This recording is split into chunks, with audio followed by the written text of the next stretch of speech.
Yine de tek açıp yetişemiz yok. Yine bir gorkuz geçeli.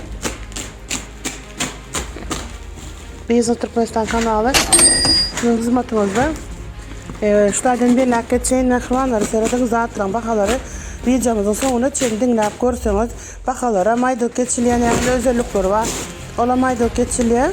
Şunun için Türkmen numarımıza canı diyeniz Türkmen numarımıza yine dastakı iş dastakı zaten için canı biliyorsunuz. Bakaları biz videolarımızın hepimizi koyup geçeceğiz.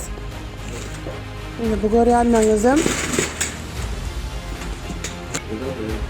yine Ekýän zatlar bulardan hem gelipdir. Şular ya görünüşlerde.